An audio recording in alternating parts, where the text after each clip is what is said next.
The Defence MI Centre of Excellence is looking to deliver more and more of its products via self-service to allow you, the user, to interact with the data in a way that best meets your requirements. This video demonstrates how you, as a panel chair, can use the PAR Moderation Panel Support tool to support and record your moderation decisions. I'll now hand over to Alison to demonstrate the tool. As a panel chair, you will have received an email with a link to the application, as well as your username and password details. You'll also have received your panel member login details, so these are the login details for the CSOs and the support staff within the panel. The key difference between the two accounts is that whilst CSOs and support staff will be able to see the data in the moderation panel support tool, the panel chair is the only account that actually is able to change the box markings. So on logging in with your panel chair details and selecting the moderation panel information pack, you will see that you'll be presented with a variety of information for those people within your panel. We've loaded some test data here just to demonstrate for you. The tool is designed to be used online. However, there are print and download options if you wish to use them. If you select print, you can either choose a PDF or an Excel file, and this will provide you with a formatted Excel file or formatted PDF with the tables, the charts, the graphs, etc. as they are laid out on the screen. If you choose to download the panel pack data, you will receive a data dump of all the information held within the moderation panel support tool as an Excel file. So you can see here that you have a variety of information taken from HRMS as well as the PAR form for every member within your panel. So you have people's names, their staff numbers, their organisation levels, CSO details, their what score, which is the combined score of their objectives, the how score, which is the combined score of their competencies, the scoring pattern, which lays out each score as recorded on the PAR form, and the overall assessment score here as a total. If you want to know more information about any individual within that panel, you can select this page icon next to each person's name, and that will take you through to all of the information that is held on that individual, including what the competencies are, what the objectives are, each individual score, as well as some more information taken from HRMS. To go back to the main data, just select the report view, and that will take you straight back. The final column here indicates whether a PAR is a primary PAR or not.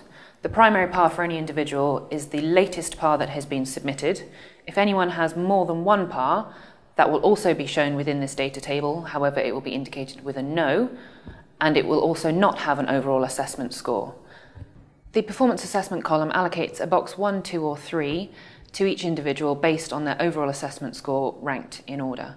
It simply allocates a box 1 to those in the top 25%, a box 2 to those in the middle 70%, and a box 3 to those in the lowest 5%.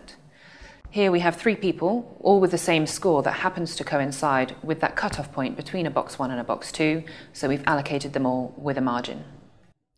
The moderated performance rating shows the final outcome of each individual's box marking, rounding down any people on the margins to ensure that we don't breach the guided distribution. These are the marks that will be final and will be uploaded to HRMS unless you, as the panel chair and with your panel members, decide to alter any of those scores. If you do wish to alter scores, you choose the Moderated Changes tab.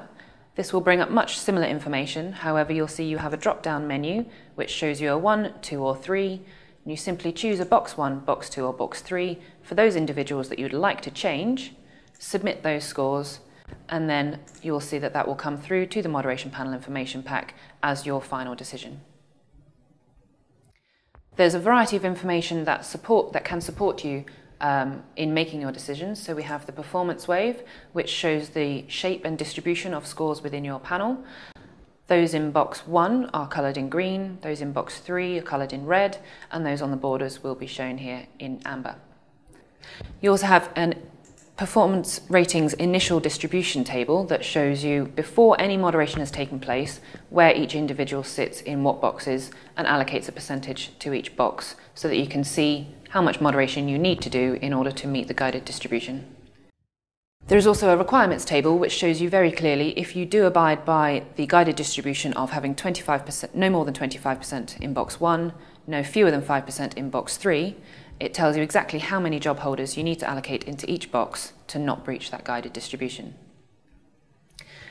There's also a variety of tables with demographic information such as CSOs, by organisation levels, by location, job codes, etc., that can also help you in understanding the distribution of your panel. All of these tables and charts are fixed for the pre-moderation scores. If you want to see the shape of your panel after you've made your moderated changes, you can click on the Moderation Panel Outcome tab, and this will show you what your distribution looks like after those changes have been applied. All of this information is available for you to use if you wish. However, the key things to remember is if you want to make any changes, you simply select from the drop-down box, submit those changes, and that is the final score that will be submitted into HRMS. So there are a variety of actions that you can undertake if you wish to create a bespoke version of this Moderation Panel Information Pack, and these can be found under the Actions menu, where you can select columns to input or take out, you can filter the data, select a certain number of rows per page, or do some more complex functions like charts, graphs, and compute and calculate your own fields. If you want to find out more about these applications, the desk instructions are embedded here in the top right-hand corner, which you can download and utilize at your leisure.